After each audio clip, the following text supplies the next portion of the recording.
불안감이 참 문제인데 사교육에서 특히 불안감을 더 조장하지 않나요? 그냥? 많이 조장하죠. 그러니까 거기에 저는 딸려가면 안 된다는 건데요. 제가 아쉬운 점은 그 사교육에서 느꼈던 불안을 사실 여기서도 똑같이 느낀다는 거죠. 똑같이 본다는 거. 그게 되게 아쉬워요.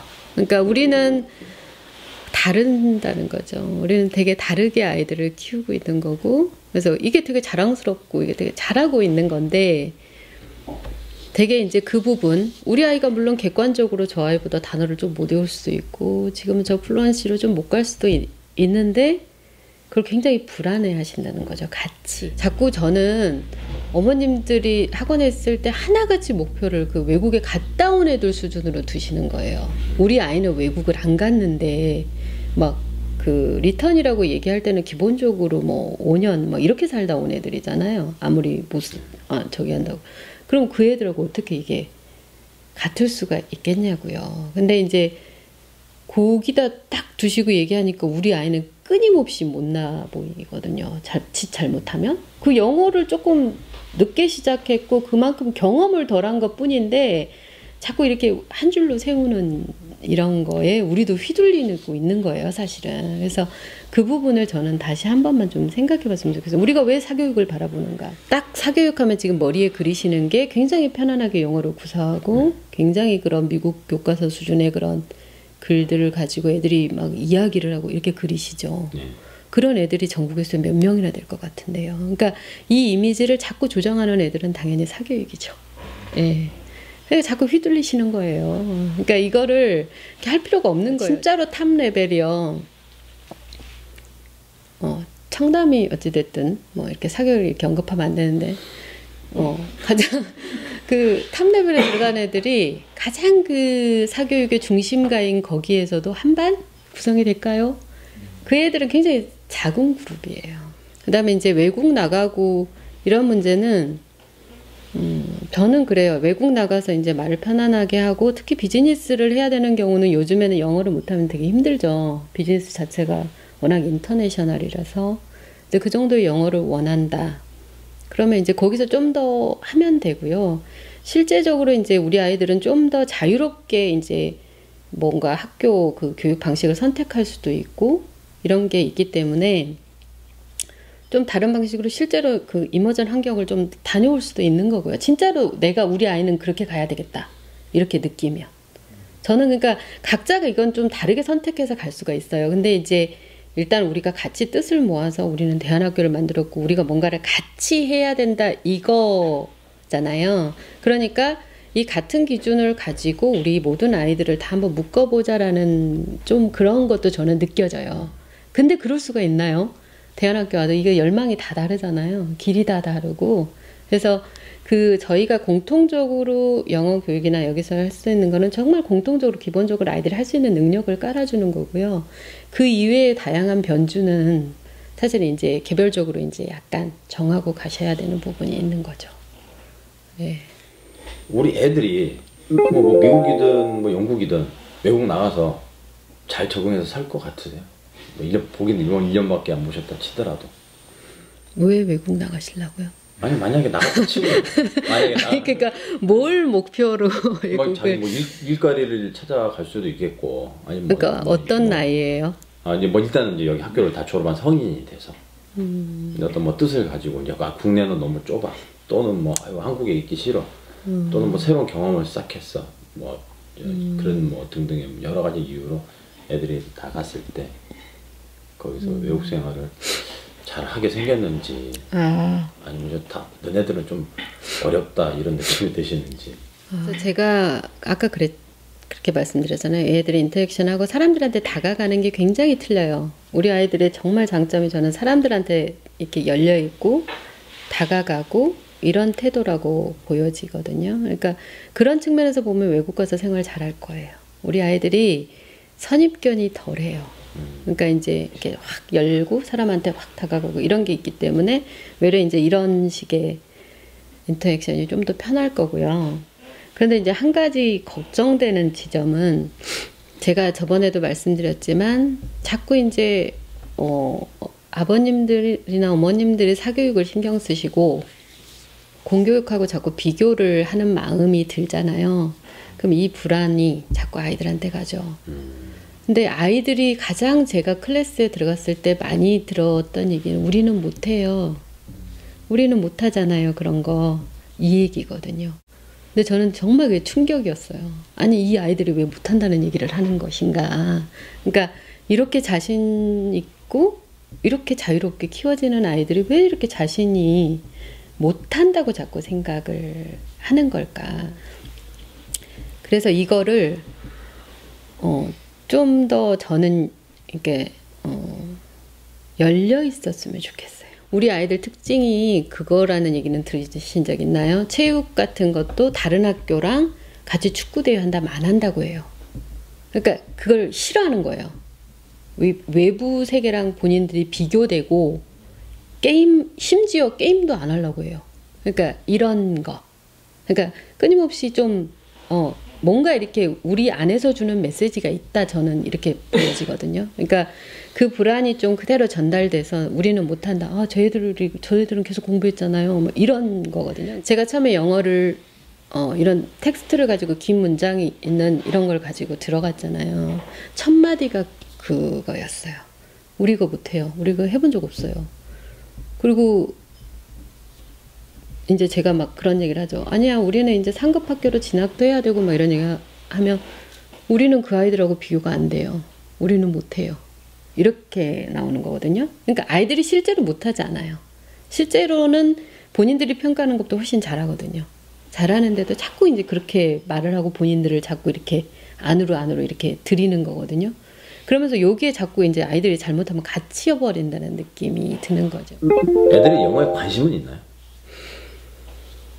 좀 두려워하죠. 그러니까 관심이 없진 않은데요. 그러니까 저는 조금 우리가 다 같이 힘을 합해서 영어가 절대로 무서운 게 아니라고 조금 그렇게 얘기를 애들한테 했으면 좋겠어요. 다 같이. 그러니까 이거 유치원에 시작했어야 되는 거 아니야? 1학년 때 했어야 되는 거 아니야? 3학년 때에서 너무 늦은 거 아니야? 이거를 아이들이 전달 안 받을 리 없잖아요. 솔직히 말씀드리면. 그러니까 집안에서는 왜 무의식으로 우리는 커뮤니케이션 한다고 하죠. 그러니까 부모가 아무리 번드르란 말을 해도 마음속에서 어떤 태도를 갖고 있느냐를 아이들은 본다고 하잖아요. 말 뒤에 있는 것들을. 근데 불안을 아무리 감추고 그냥 내가 불안을 갖고 있는데 그걸 감추고 막 다른 얘기를 한다고 해도 아이들은 알아챈다는 거죠. 저는 이게 되게 크다고 보는 거예요. 그러니까 이제 자체적으로 영어 프로그램도 더 좋아져야 되고 아직도 더 좋아야 될 점이 많고 숙제가 많고 그래요. 많은데 일단은 우리 아이들이 좀 공포를 안 가졌으면 좋겠다는 게 제 소망이에요.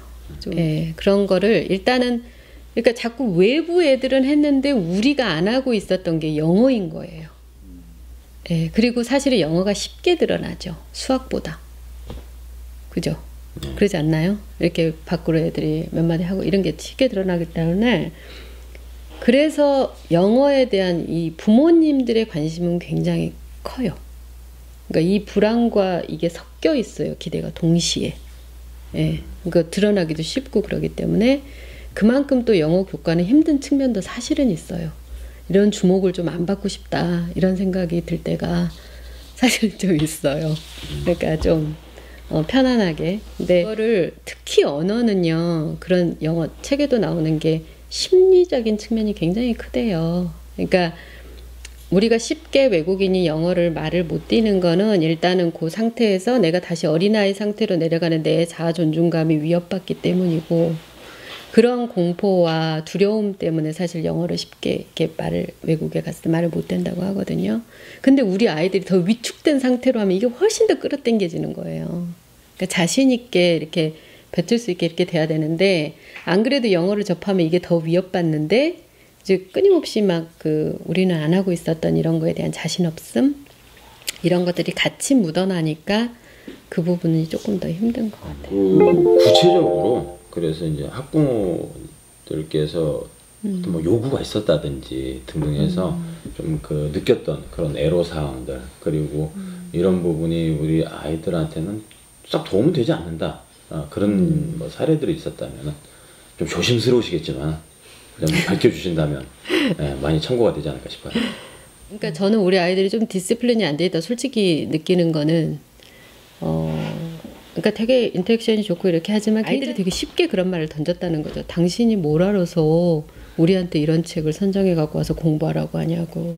그러니까 이게 그냥 아이들 말이 아니라요. 사실은 이게 그대로 이 어른이 어떻게 말했을까가 사실은 보이죠. 뭐 하루 이틀 산 것도 아니고 저희도 아이 키우고 하기 때문에 그런 식의 말이요. 우리 이거 못해요. 우리 이거 못해요 다음에 우리를 뭘 알아요. 뭘 아는데 당신이 이런 책을 갖고 우리를 한다고 하는 거예요. 이렇게 당신이 우리 파악도 못했는데. 그래서 끊임없이 사실은 뭐라고 해야 되나요?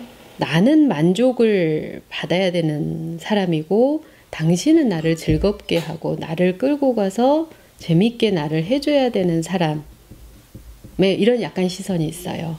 그리고 이제 아이들한테서도 그런 게 보이는 거잖아요.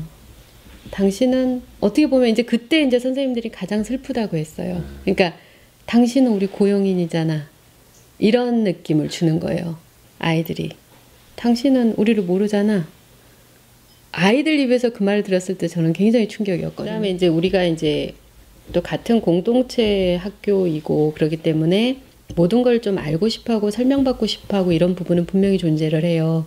근데 저희 같은 사람들은 사실 이 학교에서의 존재의 이유는 전문성 담보예요. 제가 사실은 무슨 물론 대안학교 쪽에 끊임없이 제가 눈을 두고 있었지만 뭐 대안학교를 일으키기 위해서 왔다 뭐 이게 사실은 아니잖아요. 저 같은 경우는 제가 가지고 있는 전문성이라고 있다면 이 좀 좋은 뜻을 갖는 학교에서 내가 그거를 좀 도움이 되게 쓰이고 싶다라는 걸로 온 거거든요. 그 전문성에 대한 어떤 막 끊임없는 도전들이 와요. 이게 하다 보면. 그리고 이제 그것들이 어떤 공식적인 채널을 통해서 저는 정확하게 문제제기를 해줬으면 좋겠다 이렇게 얘기하죠. 다 각자 의견이 다른데 다 각자 한마디씩 그렇게 하시는 거예요. 내가 생각하는 영어는 그게 아닌데 내가 생각하는 영어는 그게 아닌데 그러니까 그런 부분들이 굉장히 힘든 거예요. 근데 이게 같이 우리가 모든 걸 만들어간다 우리가 이렇게 공유하고 있는 분들한테는 이게 별로 안 힘들 수 있는데요. 어떻게 보면 저희 같은 사람들은 굉장히 그런 조직에서 있다가 온 사람들이잖아요. 일정하게 시스템과 이런 게 체계적으로 이렇게 갖춰져 있고 굉장히 이런 통로가 있고 이런 부분에서 온 사람이 어디서 의사결정이 되는지도 모르겠고 저 의견은 도대체 누구한테서 나온 건지도 모르겠고 그것도 일일이 또 화답하라고 하고 하시고 그러니까 이런 것들이 조금 되게 힘든 지점인 것 같아요. 지금 이 구조가 이제 그런 이렇게 전문성을 가진 사람들이 와가지고 뭔가를 이렇게 시도하기가 굉장히 어려운 구조예요. 그 이제 영어는 떠나서 영어 뭐 이런 거 다 떠나서 이제 성민사학교를 딱 바라봤을 때 여기 이제 학교를 위해서 느끼는 어떤 생각이나 감정 같은 거. 되게 이렇게 마을을 형성해가지고 사실은 이렇게 정말 정말 맨손으로 그 일으킨 경우가 되게 힘들잖아요. 그래서 저는 되게 제가 비즈니스 전공을 할 때 되게 안타까운 것은 99%가 망하죠. 새로운 비즈니스들이. 그러니까 1% 정도만 살아남는데 그게 그거 아세요? 어느 지점에서 가장 많이 망하는가 이런 분석들이 있잖아요. 어느 지점에서 가장 많이 무너지는가? 그럴 때 어느 지점인지 아시죠? 그러니까 처음에 했던 방식으로 자꾸 이게 바뀌었는데 이거를 유지하니까 그 지점에서 거의 무너지거든요. 그러니까 이제 이미 회사는 회사 규모가 됐는데 구멍가게 스타일로 계속 운영을 하다 보면 거의 근데 사람들은 그렇게 되죠. 자기 성공 경험이 있기 때문에 거기에 매달리게 되는 거잖아요. 그러니까 이런 부분에서 거의 다 무너지거든요. 사실은 그 99%에 해당하는 비즈니스들이. 그러니까 그런 것처럼 저도 일단은 좀 뭐라고 해야 되나요? 한 매듭을 좀 넘어가는 이런 게 좀 필요하지 않을까 저는 개인적으로 그렇게 생각합니다. 우리 성미산이 더 성장하기 위해서는 지금 이제 처음에 왔던 힘들이 있는 거고요. 지금은 또 이제 다이내믹도 달라지고 학생도 달라지고 마을이 하는 역할도 달라졌고 제가 봤을 때는 그래요. 초기랑은.